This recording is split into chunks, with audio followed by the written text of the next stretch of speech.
Hello again, I'm Orange1095 and I'm here with another contraption for Trazlander. Now this device tests for the amount of players on a certain team or in a certain area, and it will give out a either true or false kind of signal.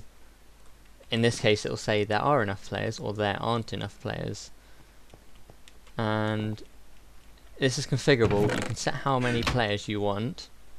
So it could be one player. It could be any amount of players up to 16 that it's asking for, and it won't let any players less than the amount that you specify. So say I had a lobby for a PvP map, and I wanted it to not activate unless there are 4 people in it. I could fill this chest full of a certain number of items, and this comparator would give out a signal strength, which would turn this comparator off. So this will basically prevent this comparator from turning on unless the signal strength coming from the signal strength created by the test4 command inside here is stronger than the signal strength coming out of the chest. So if I, for example, do this and I take out all the items, so what it's now doing is this chest is now not giving out any signal strength.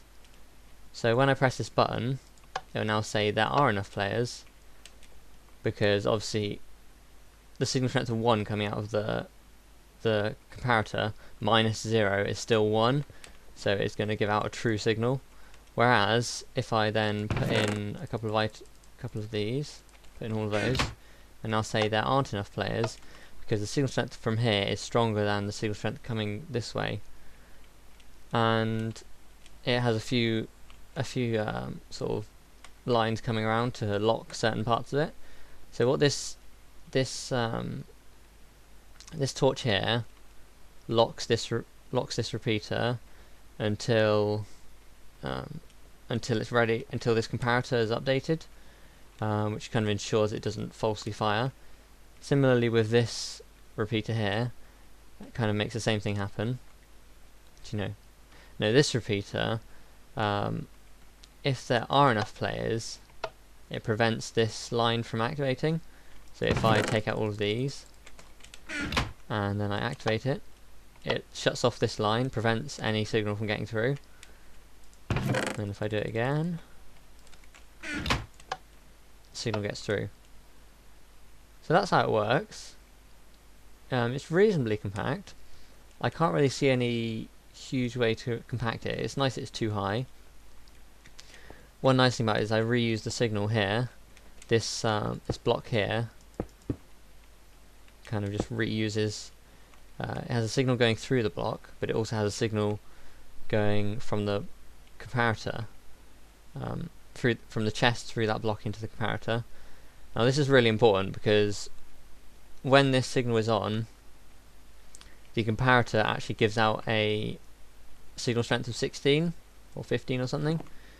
And this is really important because it prevents this comparator from being on no matter what happens, because this basically shuts off the signal and prevents any problems from happening.